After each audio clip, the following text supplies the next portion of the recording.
नमस्कार दोस्तों, स्वागत है आपका हमारे आज के लेक्चर। राज्य विधानमंडल हमने ख़त्म कर दिया था। आज हम देखेंगे राज्य प्रशासन। जो अपना आरएएस मेंस का सिलेबस है, इसमें जो लोक प्रशासन है उसके अंदर हमें राज्य सचिवालय, निदेशालय और मुख्य सचिव, ये तीन चीज़ें देखने को मिलती है। इन तीन चीज़ों को हम यहाँ पर आज क्लियर करेंगे। ये रहा राज्य सचिवालय, निदेशालय और मुख्य सचिव। इससे पहले राज्यपाल, मुख्यमंत्री, मंत्रिपरिषद हमने देख लिया। तो शुरू करते हैं अपना राज्य सचिवालय। तो राज्य सचिवालय होता क्या है, ये हमें देखना है सबसे पहले। राज्य सचिवालय, सचिवालय यानी सचिवों का आलय, आलय यानी घर, कि जहाँ पर सचिव बैठ करके नीति निर्माण का कार्य करते हैं, उसे हम सचिवालय कहते हैं। इसमें समस्त विभागों के राजनीतिक एवं प्रशासनिक मुखिया, राजनीतिक मुखिया कौन होते हैं? मुख्यमंत्री, मंत्री हो गए, वो राजनीतिक मुखिया होते हैं। प्रशासनिक मुखिया संबंधित विभाग से जो सचिव हैं, जो आईएएस अधिकारी होते हैं, वो प्रशासनिक मुखिया होते हैं। समस्त विभागों के राजनीतिक एवं प्रशासनिक मुखिया जहाँ पर नीति निर्माण एवं कानून का निर्धारण करते हैं, उसे राज्य सचिवालय कहा जाता है। ये शीर्ष नीति निर्माण निकाय है। इसका राजनीतिक प्रमुख कौन होता है? सीएम होता है, मुख्यमंत्री होता है, और इसका प्रशासनिक प्रमुख मुख्य सचिव होता है। केंद्र में हम मंत्रालय देते हैं, गृह मंत्रालय, वित्त मंत्रालय, और यहाँ पर राज्यों के अंदर इनको प्रशासनिक विभाग बोला जाता है। तो ये हो गया सचिवालय की परिभाषा हो गई, मोटा मोटी उसका अर्थ हो गया। अब ये सचिवालय का इतिहास क्या है? तो सचिवालय, जितनी भी हम आज की व्यवस्था देख रहे हैं, ये ब्रिटिशर्स की देन है, अंग्रेजों की देन है। ब्रिटिश भारत में केंद्रीय सचिवालय होते थे जिनको हम इंपीरियल सेक्रेटरीट कहते थे, और प्रांतीय सचिवालय भी बाद में 1843 में इनके द्वारा बनाए गए थे। सबसे पहले जो मुख्य सचिव थे वो लॉर्ड वेलेस्ली के काल में 1799 में ब्रिटिश भारत के प्रथम मुख्य सचिव जॉर्ज हिलेरी पार्ले थे। राजस्थान में राज्य सचिवालय है, ये 13 अप्रैल 1949 को जयपुर में स्थापित किया गया, शंकर राव समिति की सिफारिश पर। ये हो गया हमारे सचिवालयों का इतिहास। अब हम देखते हैं कि राज्य सचिवालय की राजनीतिक संरचना क्या होती है। राजनीतिक संरचना में सबसे ऊपर होते हैं दोस्तों मुख्यमंत्री, उसके बाद नीचे आते हैं कैबिनेट मंत्री। कैबिनेट मंत्री आपको पता है कि ये अपने विभागों के प्रमुख होते हैं और एक तरह से मंत्रिमंडल की भूमिका ये निभाते हैं। इनके बाद आते हैं राज्य मंत्री। इनमें से कुछ या तो किसी कैबिनेट मंत्री के अधीन होते हैं, या किसी को छोटे जो विभाग हैं उनका स्वतंत्र प्रभार भी दिया गया होता है।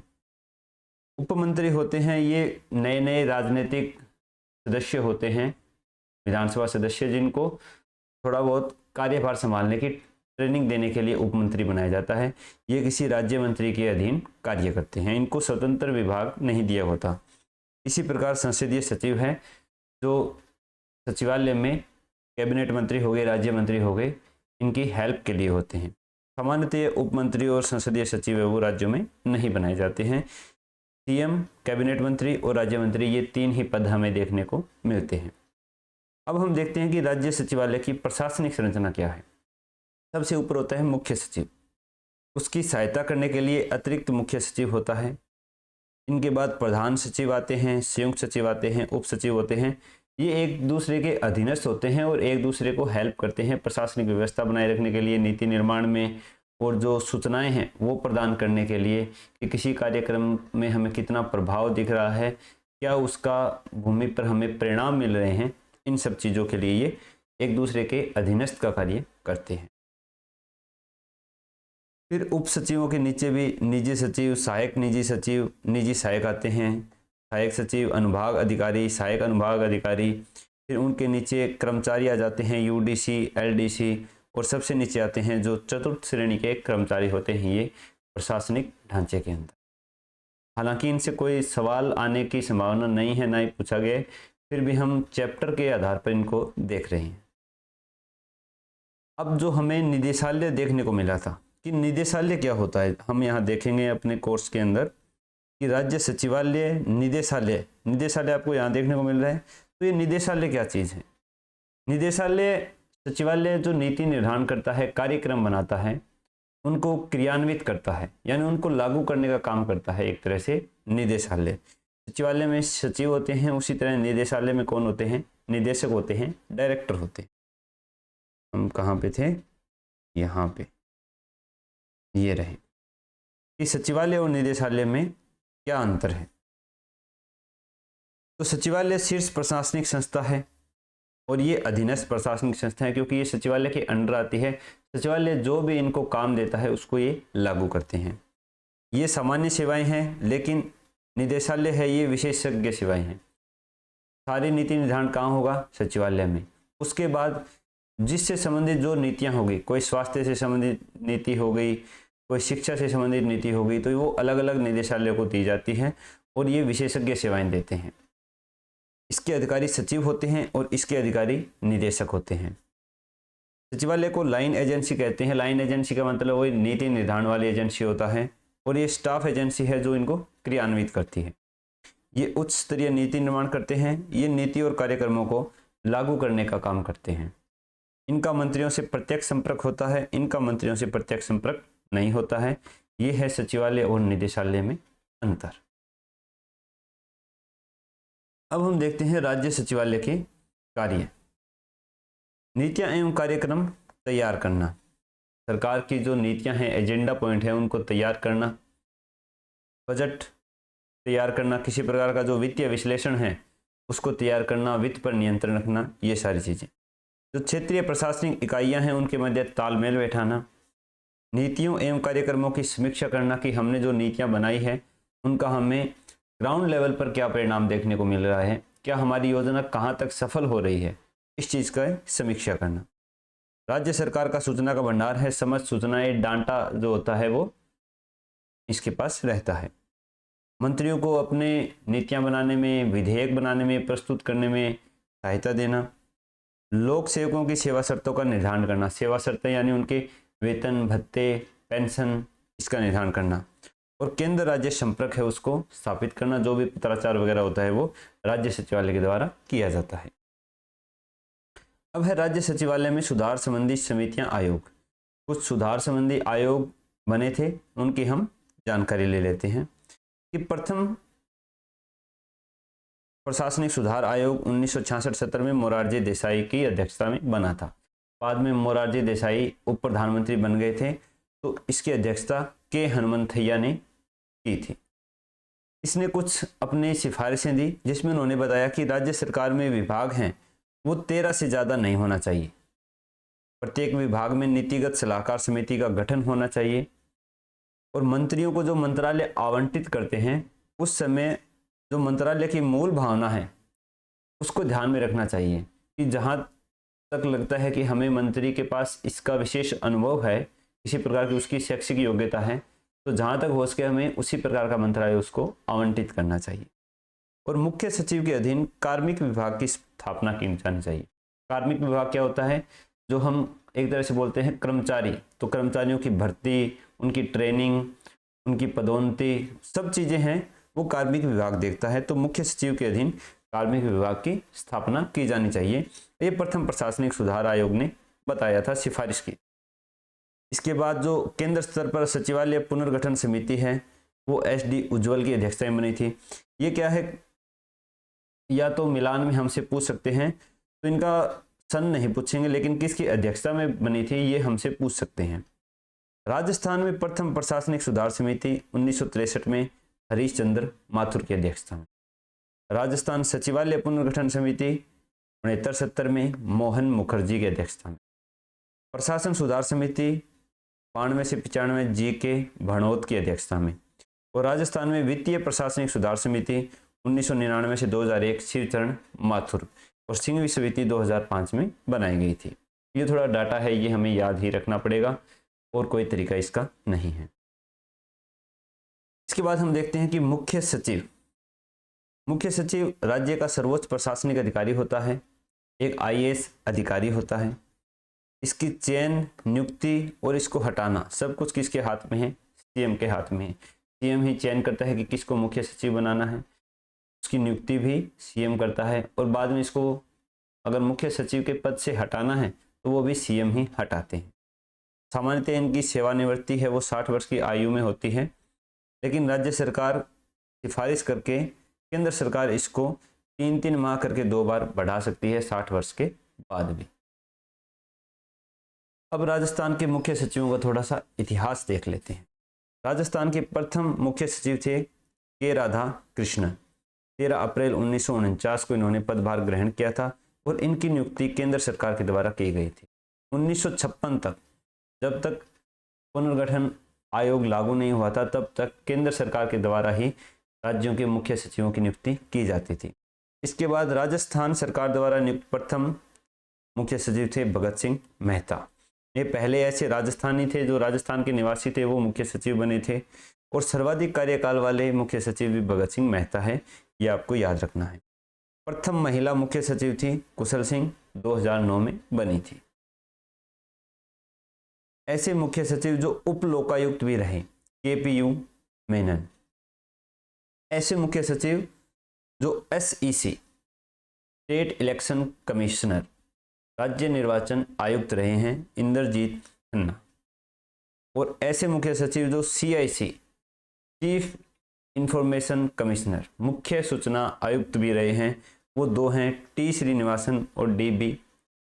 ये मैंने शॉर्ट फॉर्म इसीलिए लिखी है कि हमारे दिमाग पर थोड़ा जोर पड़े और हम इन चीज़ों को याद करने का प्रयास करते रहें। और वर्तमान में मुख्य सचिव है सुधांशु पंत, और ये अपने 45वें मुख्य सचिव वर्तमान में, तो सुधांशु पंत आपको याद रखना है। अब है मुख्य सचिव की शक्तियां, कार्य और भूमिका। ये CM को प्रशासनिक मामलों में सलाह देता है, विधायी मामलों में भी सलाह देते हैं। मंत्रिपरिषद का पदेन सचिव होते हैं। ये मंत्रिमंडल के सदस्य न होते हुए भी उसकी बैठकों में भाग लेते हैं, मंत्रिमंडल का एजेंडा तय करते हैं, प्रशासन में समन्वय और नियंत्रण बनाए रखते हैं, विभिन्न विभागों के मध्य विभिन्न सचिवों की बैठक लेते हैं। ये अवशिष्ट वसीयतदार, यानी जो विभाग किसी सचिव को नहीं दिया गया है, उन विभागों को प्रशासन कौन करता है? मुख्य सचिव ही करता है। राज्य प्रशासन का किंग पिन होता है, सारे महत्वपूर्ण मुद्दे हैं, जो भी चीज़ें हैं वो मुख्य सचिव के द्वारा देखी जाती हैं। आपातकाल और अगर राष्ट्रपति शासन लगता है तो ये राज्यपाल को सलाह देते हैं राज्य का प्रशासन चलाने में। इसके अलावा सरकार के सचिवों और CM के मध्य कड़ी का कार्य करते हैं। अलग अलग विभागों से जो भी डाटा आता है, उनका परिणाम आती है, समीक्षा आती है, वो सारे रिजल्ट CM के सामने पेश कौन करता है? मुख्य सचिव करता है। ये नहीं है कि CM हर विभाग के सचिव से अपडेट ले रहा है, नहीं, सारे सचिव किसको रिपोर्ट करेंगे? मुख्य सचिव को, और मुख्य सचिव फिर किसको रिपोर्ट करेगा? मुख्यमंत्री को। ये पूरे सचिवालय को निर्देशित, नियंत्रित करता है। इसके अलावा जो कार्मिक प्रशासन है, जैसा मैंने आपको बताया था, कार्मिक विभाग जो होता है, उसके संबंध में इसके क्या कार्य हैं? तो ये सेवा शर्तों में संशोधन करता है, कर्मचारियों की, लोक सेवकों के नियमों के प्रति प्रतिबद्धता पर नजर रखता है कि उनमें किस प्रकार का अनुशासन हमें दिखाई दे रहा है, पदोन्नति वरिष्ठता का निर्धारण संबंधी कार्य करता है, और अनुशासनात्मक कार्यवाही अगर किसी कर्मचारी पर, लोक सेवक पर की जानी है तो वो सारी चीजें मुख्य सचिव देखता है। अब है कैबिनेट सचिव और मुख्य सचिव में समानताएं। कैबिनेट सचिव कहाँ होता है? केंद्र सरकार में। मुख्य सचिव कहाँ होता है? राज्य सरकार में। कैबिनेट सचिव किसी विभाग का सचिव नहीं होता है, वो एक तरह से मंत्रिमंडल जो है, मंत्रिपरिषद है, उसको सहायता देने के लिए कैबिनेट सचिव है। कैबिनेट को, जो सेंट्रल कैबिनेट है अपनी, उसको परामर्श देने के, सहायता देने के लिए कैबिनेट सचिव का पद है वो बनाया गया है। जबकि मुख्य सचिव है वो राज्य का लगभग प्रशासनिक मुखिया होता है, सारा प्रशासन से संबंधित वो देखता है। तो इनमें समानताएं क्या है? दोनों ही अपने अपने सचिवालय के मुखिया होते हैं, मुख्य कार्यपालकों के सलाहकार होते हैं। कैबिनेट सचिव जो होता है वो प्रधानमंत्री का, मुख्य सचिव होता है वो मुख्यमंत्री का, आपातकाल लगने पर वो राष्ट्रपति का और वो राज्यपाल का। दोनों ही IAS रैंक के अधिकारी होते हैं, सिविल सेवा प्रधान होते हैं, अपने अपने प्रशासन के मुख्य समन्वयक हैं, सभी का समन्वय करते हैं अन्य सचिवों का। मंत्रिमंडल सचिवालय के प्रमुख होते हैं। मंत्रिमंडल द्वारा लिए गए निर्णयों को क्रियान्वित करवाने का काम है, ये अलग अलग विभागों को वो काम सौंपते हैं। संकटकालीन प्रशासक हैं। संकटकालीन मैंने आपको बताया कि आपातकाल लगने पर सलाह देते हैं राष्ट्रपति को, राज्यपाल को, राष्ट्रीय शासन लगने पर राज्यपाल को सलाह दी जाती है। तो ये है इनकी समानताएं। अब है कुछ असमानताएं। कैबिनेट सचिव और मुख्य सचिव, इनकी शक्तियां और कार्यों में मुख्य सचिव की शक्तियां और कार्य ज़्यादा है, क्योंकि वो पूरे राज्य का प्रभार देखता है, प्रशासन देखता है, जबकि कैबिनेट सचिव सिर्फ कैबिनेट के जो कार्य हैं उनको देखता है। मुख्य सचिव राज्य सचिवालय का प्रशासनिक प्रमुख होता है, जबकि कैबिनेट सचिव वो केंद्र सचिवालय का प्रमुख नहीं होता है। मुख्य सचिव है वो सचिवों का प्रधान होता है, कैबिनेट सचिव सचिवों का प्रधान नहीं होता है, वो सचिवों की बैठक नहीं ले सकता। मुख्य सचिव होता है उसके पास भी कुछ विभाग होते हैं, जबकि कैबिनेट सचिव के पास कोई विभाग नहीं होता है, वो सिर्फ जो कैबिनेट की मीटिंग्स वगैरह होती है उनको देखता है। मुख्य सचिव अवशिष्ट वसीयतदार होता है कि जो भी विभाग बच गए, किसी सचिव को आवंटित नहीं हुए हैं, वो मुख्य सचिव देखता है।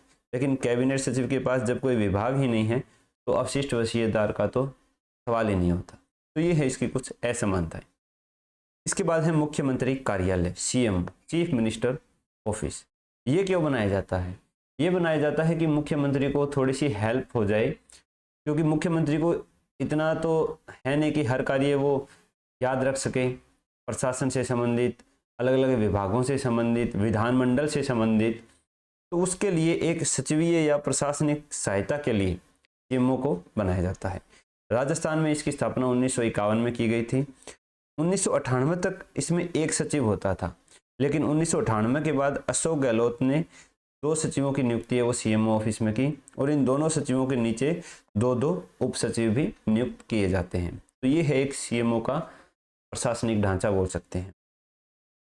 सीएमओ के कार्य क्या हैं? सीएम को प्रशासनिक सूचनाएं एवं जानकारियां देना, घोषणाओं की क्रियान्विति करना कि जो भी सीएम ने घोषणाएं की हैं उनका क्रियान्वयन किस प्रकार से किया जाना है, केंद्र सरकार और अन्य राज्यों की सरकारों के साथ पत्राचार करना, जो भी उनमें पत्र व्यवहार होता है उनको देखना, विभिन्न विभागों तथा जिलों को दिशा निर्देश देना, और मुख्यमंत्री के जो कार्यक्रम हैं, बैठकें हैं या किसी जगह पर उनको जाना है, रैली के लिए जाना है, ये सारी चीज़ें कौन देखता है? ये सीएमओ के द्वारा देखी जाती है। तो ये था अपना राज्य प्रशासन। अपने अमूल्य सुझाव हैं वो कमेंट बॉक्स में। अगर आपको वीडियो अच्छी लगी हो, समझ में आ रहा हो कुछ, तो कमेंट जरूर करना है, इससे हमें भी थोड़ा मोटिवेशन मिलता है, और अपने दोस्तों को शेयर कर दें। तो मिलेंगे दोस्तों नेक्स्ट वीडियो में, जिसमें हम जिला प्रशासन देखेंगे। धन्यवाद दोस्तों।